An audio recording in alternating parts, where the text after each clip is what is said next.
জানাবো এখনকার বিশেষ বিশেষ সংবাদ আর প্রতিদিনের বাছাই করা খবরগুলো পেতে চ্যানেলটি সাবস্ক্রাইব করুন। শুরুতেই হেডলাইন্স। রাজ্যের পাওনা বকেয়া রাখা নিয়ে কেন্দ্র রাজ্য টানাপোড়েনের মধ্যে 100 দিনের কাজ প্রকল্পে দুর্নীতির তদন্তে এই প্রথম ইডি গতকাল রাজ্যে তল্লাশি চালিয়েছে। এমজি নারেগায় কৃষকদের বকেয়া মেটানোর ক্ষেত্রে সব রকম স্বচ্ছতা মানতে হবে বলে জেলা প্রশাসনগুলিকে নির্দেশ দিয়েছে রাজ্য সরকার। ক্যাগের রিপোর্ট নিয়ে বিজেপি পরিষদীয় দল রাজ্যপালের দ্বারস্থ হচ্ছে।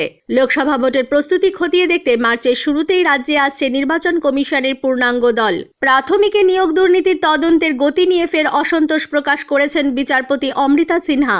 100 দিনের কাজ প্রকল্পে রাজ্যের পাওনা বকেয়া রাখা নিয়ে কেন্দ্র রাজ্য টানাপোড়েনের মধ্যে এমজি নারেগায় দুর্নীতির তদন্তে এই প্রথম ইডি গতকাল রাজ্যের 4 জেলার 6টি জায়গায় হানা দেয়। ঝাড়গ্রামের বাছুরডোবায় গতকাল সকালে সংখ্যালঘু দফতরের জেলা আধিকারিক শুভ্রাংশু মণ্ডলের আবাসনে শুরু হয় তল্লাশি। এর আগে মুর্শিদাবাদের বেলেডাঙ্গায় দীর্ঘদিন বিডিও হিসাবে তিনি দায়িত্ব পালন করেছিলেন। সেই সময় 100 দিনের কাজে দুর্নীতির ব্যাপারে তাকে জিজ্ঞাসাবাদ করা হয় বলে জানা গেছে। হুগলির চন্দননগরের হরিদ্রাডাঙ্গা এলাকায় সন্দীপ সাধুখা নামে পঞ্চায়েতের এক নির্মাণ সহায়কের বাড়িতেও চলে তল্লাশি। সন্দীপ আগে ধনিয়াখালীর বেলমুড়ি পঞ্চায়েতে কর্মরত ছিলেন। বর্তমানে তিনি আছেন খানাকুলের জগৎপুর গ্রাম পঞ্চায়েতে।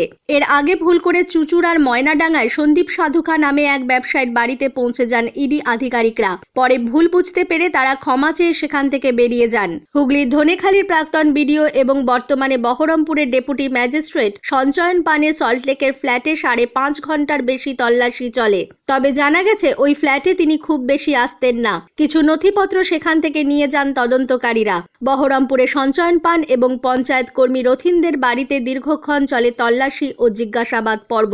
100 দিনের কাজের প্রকল্পে শ্রমিকদের মজুরির বকেয়া টাকা মেটানোর ক্ষেত্রে সব ধরনের স্বচ্ছতা মানতে হবে বলে রাজ্য সরকার জেলা প্রশাসনগুলিকে নির্দেশ দিয়েছে। এই জন্য ইতিমধ্যেই একটি মান্য কার্যবিধি তৈরি করা হয়েছে এবং মুখ্য সচিব ভগবতী প্রসাদ গোপালিকা বিভিন্ন জেলা প্রশাসনের সঙ্গে বৈঠক করেছেন বলে পঞ্চায়েত ও গ্রামোন্নয়ন দপ্তর সূত্রে জানা গিয়েছে। কাদের টাকা বকেয়া এবং তাদের জব কার্ড আছে কিনা বিডিওদের তা খতিয়ে দেখতে বলা হয়েছে। কোনো শ্রমিক মারা গেলে তালিকায় তার নামের পাশে নোট রাখতেও বলা হয়েছে। আগামী বৃহস্পতিবার থেকে খসড়া মজুরি তালিকা তৈরির কাজ শুরু করা হবে। তারপর শ্রমিকদের ব্যাংক অ্যাকাউন্ট খতিয়ে দেখে বিডিওদের 15 ফেব্রুয়ারির মধ্যে সংশ্লিষ্ট গ্রাম পঞ্চায়েতে সেই তালিকা পাঠানোর নির্দেশ দেওয়া হয়েছে। পঞ্চায়েত কর্মীরা সেই দিন থেকেই শ্রমিকদের বাড়ি বাড়ি গিয়ে তালিকা খতিয়ে দেখবেন। 18 তারিখের মধ্যে বিডিওদের বকেয়া মজুরির চূড়ান্ত তালিকা তৈরি করতে হবে। 21 তারিখ থেকে ব্যাংক অ্যাকাউন্টে টাকা পাঠানোর কাজ শুরু হবে। বিজেপি পরিষদীয় দল কন্ট্রোলার অ্যান্ড অডিট জেনারেল ক্যাগের রিপোর্টকে অনুমোদন দেওয়ার জন্য রাজ্যপালের দ্বারস্থ হবে। বিধানসভায় গতকাল সাংবাদিকদের বিরোধী দলনেতা শুভেন্দু অধিকারী জানান, ক্যাগের রিপোর্ট নিয়ে বিধানসভার পাবলিক অ্যাকাউন্টস কমিটিতে আলোচনা হয়। তাই অধিবেশনে এই কমিটির রিপোর্ট পেশের পাশাপাশি ক্যাগের রিপোর্ট নিয়ে আলোচনার নিয়ম রয়েছে। কিন্তু বিজেপি পরিষদীয় দল এ বিষয়ে মুলতবি প্রস্তাব জমা দিলেও অধ্যক্ষ প্রস্তাব পাঠ করতে দেননি। তাই 9 তারিখ পরিষদীয় দল ক্যাগের রিপোর্ট নিয়ে রাজ্যপালের কাছে যাবে। শুভেন্দু বলেন, কেন্দ্রের টাকা নয়-ছয় করা নিয়ে ক্যাগের রিপোর্টের ভিত্তিতে মুখ্যমন্ত্রী ও তার মন্ত্রিসভার বিরুদ্ধে এফআইআর দায়েরের জন্য রাজ্যপালের কাছে আবেদন জানানো হবে। কারণ ক্যাগ যে রিপোর্ট দিয়েছে সে ব্যাপারে মুখ্যমন্ত্রী ও তার মন্ত্রিসভা দায়বদ্ধ।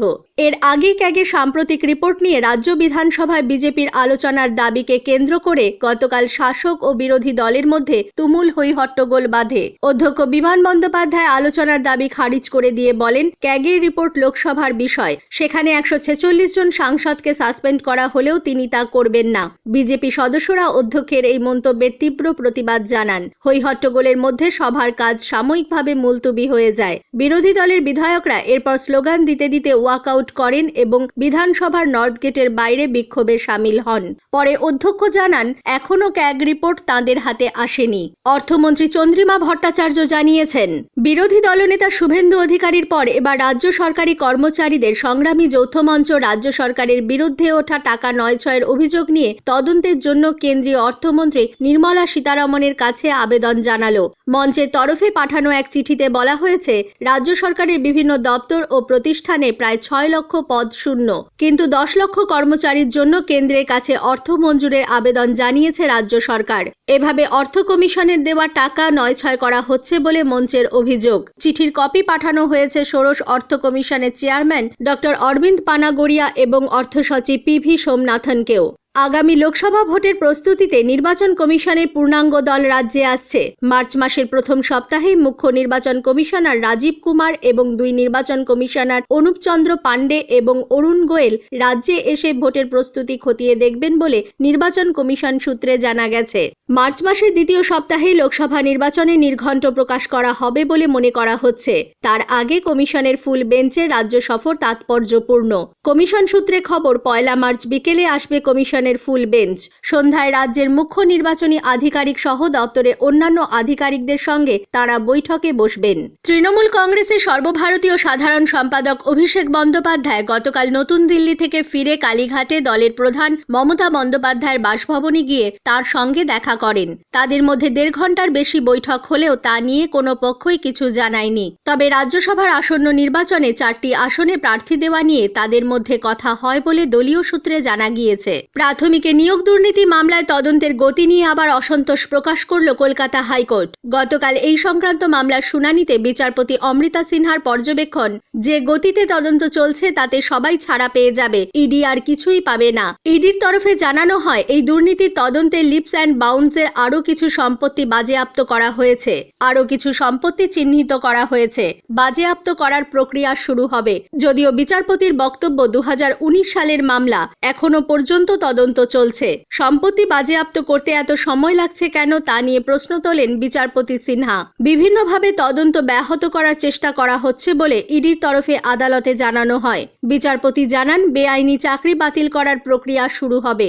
12 মার্চ এই মামলার পরবর্তী শুনানির দিন ধার্য হয়েছে। নিয়োগ মামলায় গতকাল সিবিআইও হলফনামা জমা দেয়।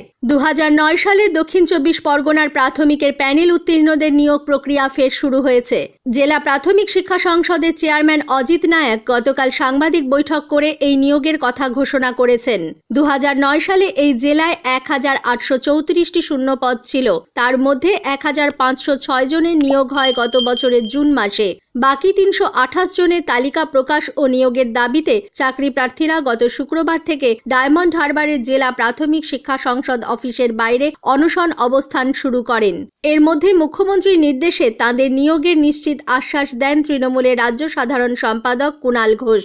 মাধ্যমিকে ভূগোল পরীক্ষা চলাকালীন গতকাল মালদার হবিবপুরে বহুতারা সেন্ট টমাস হাই স্কুলের পরীক্ষা কেন্দ্রে গতকাল এক ছাত্রী অসুস্থ হয়ে পড়লে তাকে বুলবুলচণ্ডী গ্রামীণ হাসপাতালে ভর্তি করা হয়। বাকি পরীক্ষা সেখান থেকেই দেয় সে। এদিকে মধ্যশিক্ষা পর্ষদের সভাপতি রামানুজ গঙ্গোপাধ্যায় গতকাল সকালে মালদার এনায়েতপুর ও ইংরেজবাজারে পরীক্ষা কেন্দ্র ঘুরে দেখেন। ইংরেজবাজারের রায়গ্রাম হাই স্কুলের পরীক্ষা কেন্দ্রে মোবাইল নিয়ে ঢোকা এবং প্রশ্নপত্রের ছবি তুলে বাইরে পাঠানোর অভিযোগে মাধ্যমিক পরীক্ষা বাতিল হয় 3 জনের। সাংবাদিকদের প্রশ্নের উত্তরে রামানুজবাবু বলেন, সুষ্ঠুভাবে পরীক্ষা নেওয়াই মধ্যশিক্ষা পর্ষদের লক্ষ্য। এবছর একটি নতুন পদক্ষেপ করা হয়েছে, তা হলো কিউআর কোড।